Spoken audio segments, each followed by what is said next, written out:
বিসমিল্লাহির রহমানির রহিম। অষ্টম শ্রেণীর প্রিয় শিক্ষার্থী, তোমাদের জন্য বার্ষিক পরীক্ষা এবং বৃত্তি পরীক্ষা উপযোগী একটা বৃত্ত সংক্রান্ত জ্যামিতি, সৃজনশীল জ্যামিতি নিয়ে হাজির হয়েছি। প্রশ্নটা দেখতে পাচ্ছ, একটা অকেন্দ্র বিশিষ্ট বৃত্তে এ বি এবং সিডি দুটো সমান যা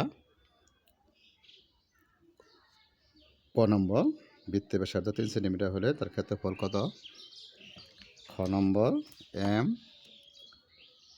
এ বি এর মধ্যবিন্দু হলে প্রমাণ করো যে ও এম লম্ব এ বি। গ নম্বর যদি ওই লম্ব এ বি ও এফ লম্ব সিডি এবং ওই সমান ও এফ হয় তবে প্রমাণ করো যে এ বি সমান সিডি। এখন প্রথমে আমরা ক নম্বর প্রশ্নটা আমার সমস্যাটা সমাধান করব। 4 ক বৃত্তের ব্যাসার্ধ দেওয়া আছে 3 সেন্টিমিটার। বৃত্তের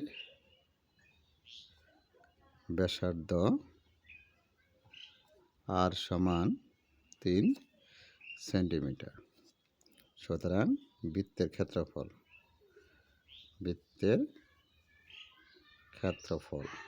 সমান সুতরাং বৃত্তের ক্ষেত্রফল পাই আর স্কোয়ার।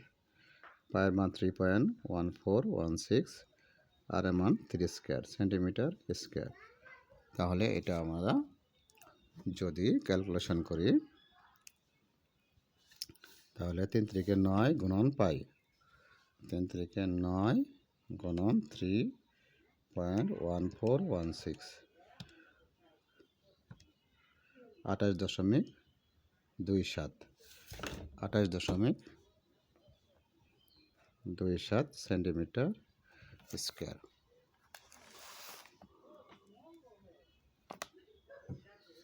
তাহলে ক নম্বর দেখো, আশা করি বুঝতে পেরেছ। খ নম্বর প্রমাণ চাইছে যে এম এ বি এর মধ্যবিন্দু। খ নম্বর চাইছে যে এম এ বি এর মধ্যবিন্দু হলে প্রমাণ করো যে ও এম লম্ব এ বি। তাহলে আমার একটা 4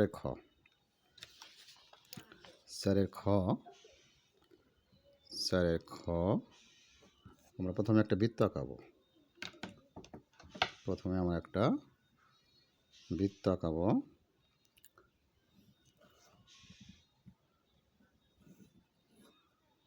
একটা বৃত্ত আঁকাবো। আমরা তাহলে এম এ বি, তাহলে এ বি একটা যা আঁকাবো,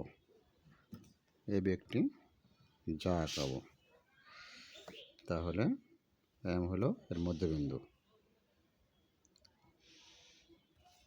এটা যোগ করব।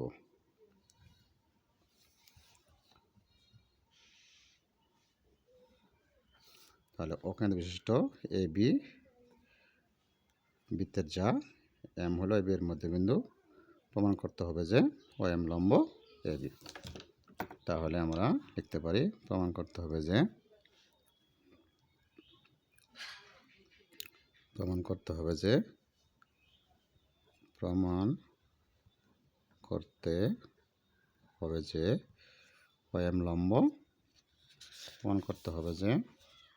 ও এম লম্ব এ বি।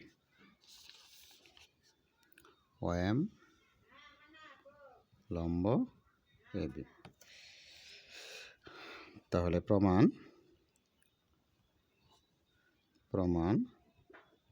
অঙ্কন লিখতে পারো যে ও এম ও এ ও বি যোগ করি। তাহলে আমি শুধু প্রমাণটা করে দিতেছি, বাকিটা তোমরা অঙ্কনটা নিজে লিখবা। তাহলে দেখো যে ত্রিভুজ এ ও এম ও ত্রিভুজ বি ও এম, ত্রিভুজে ও এ সমান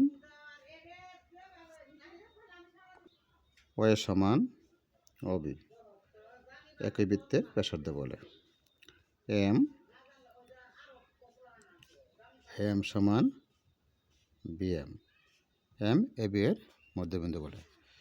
আর ও এম সমান ও এম সাধারণ বাহু। সুতরাং ত্রিভুজ এ ও এম সর্বসম ত্রিভুজ বি ও এম। তাহলে লিখতে পারো একই বৃত্তের ব্যাসার্ধ, একই বৃত্তের ব্যাসার্ধ। আর লিখবা এম এ বি এর মধ্যবিন্দু, এম এ বি এর মধ্য বিন্দু। আর সাধারণ ও এম সাধারণ বাহু, দেখো সাধারণ বাহু ত্রিভুজ এম ত্রিভুজ বি ও এম সবার সমান। আমরা জানি ত্রিভুজ 3টে বাহু, অপত্রিভুজ 3টে বাহু সমান হলে ত্রিভুজ দ্বয় সবার সমান হয়।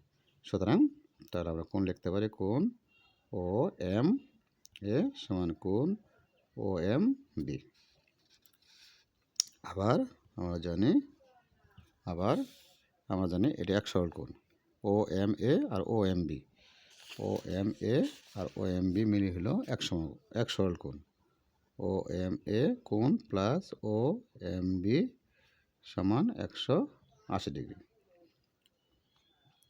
তাহলে আমরা ও এম বি এর পরিবর্তে লিখতে পারি ও এম। তাহলে ও M A plus O M A কোণ ও এম 180 ডিগ্রি। তাহলে ও এম এ দুইটা হলো, দুইটা ও এম এ সমান 180 ডিগ্রি। তাহলে 2 দিয়ে যদি ভাগ করি তাহলে কোণ ও এম এ সমান 90 ডিগ্রি। তাহলে দেখতে পাচ্ছ যে কোণ ও এম এ 90 ডিগ্রি, 90 ডিগ্রি হলেই ও এম এ বি লম্ব। সুতরাং ও এম লম্ব এ বি প্রমাণিত। আশা করি বুঝতে পেরেছ। গ নম্বর দেখো প্রমাণ চাইছে চিত্রে এ বি এবং সিডি দুটি যা। তা গ নম্বর প্রমাণ চাইছে যে ওই লম্ব এ বি এবং ওএফ লম্ব সিডি এবং ওই সমান ওএফ হয়, তবে প্রমাণ করো যে এ বি সমান সিডি। তাহলে আমরা চিত্রটা একটু চেঞ্জ করে আমরা আঁকাবো, তাহলে আমাদের বুঝতে সুবিধা হবে। তাহলে আমরা প্রথমে একটা বৃত্ত আঁকাবো, অকেন্দ্র বিশিষ্ট একটা বৃত্ত আঁকাবো, অকেন্দ্র বিশিষ্ট একটা বৃত্ত আঁকালাম। এখানে এ বি এবং সিডি দুটো যা আঁকাবো, এ বি এবং সিডি দুটো যা আঁকাবো এবং এটা লম্ব আঁকাবো। এখন এই ও এ এবং ও সি যোগ করব, ও এ এবং ও সি যোগ করব। তাহলে দেখো এটা লেখা যায় এ বি, এই লিখবো আমরা সিডি, কেন্দ্র ও, লম্ব ওই, লম্ব ওএফ। তাহলে এখানে বলছে ওই লম্ব এ বি এবং ওএফ লম্ব সিডি। আমরা চিত্রটা সোজা করে লিখলাম। তার প্রমাণ করতে হবে যে এ বি সমান সিডি। দেখো লেখা যায় প্রমাণ করতে হবে যে এ বি সমান সিডি। তাহলে আমরা অঙ্কনটা তোমরা নিজে লিখে নিবা। প্রমাণ, এখন আমরা লিখি প্রমাণ ত্রিভুজ এ ও ই, এ ও ই ও ত্রিভুজ সি ও এফ, দুইটা সমকোণ ত্রিভুজ, কারণ লম্বা আঁকানো হয়েছে। সমকোণ ত্রিভুজ দ্বয়ের মধ্যে, সমকোণী ত্রিভুজ দ্বয়ের মধ্যে অতিভুজ ও এ সমান অতিভুজ ও সি, অতিভুজ ও এ সমান অতিভুজ ও সি। এবং প্রশ্ন দেওয়া আছে ওই সমান ওএফ। তার প্রশ্ন দেওয়া আছে ওই সমান ওএফ। তাহলে আমরা জানি সমকোণ ত্রিভুজের অতিভুজ এবং একটি বাহু সমান হয়, ত্রিভুজ দ্বয় সম হবে। সুতরাং ত্রিভুজ এ ও ই সর্বসম ত্রিভুজ সি ও এফ। তাহলে সর্বসম যদি হয় তাহলে এই বাহু আর সি এফ বাহু সমান হবে। তাহলে এই সমান সি এফ, সুতরাং এই সমান সি এফ। তাহলে আমরা এটা আমরা এখানে 2 দিয়ে যদি গুণ করি তাহলে 2a সমান 2cf। যেহেতু ওই লম্ব তাহলে এবিকে সমদ্বিখণ্ডিত করে, তাহলে 2টা এ যোগ করলে এবি হবে। সুতরাং 2টা এ যোগ করে এবি আর 2টা সিএফ যোগ করলে সিডি হবে। কারণ হলো এফ হলো সিডির মধ্যবিন্দু এবং ই হলো এবির মধ্যবিন্দু, কারণ কেন্দ্র হতে যার উপর লম্ব যাকে সমদ্বিখণ্ডিত করে। তাহলে আমরা লিখতে পারি 2টা এ এর পরিবর্তে এ বি আর 2টা সি এর পরিবর্তে সি লিখতে পারি। তাহলে এটাই আমরা প্রমাণিত লিখতে পারি। আশা করি বুঝতে পেরেছ। তোমাদেরকে অনেক ধন্যবাদ। ভালো থেকো।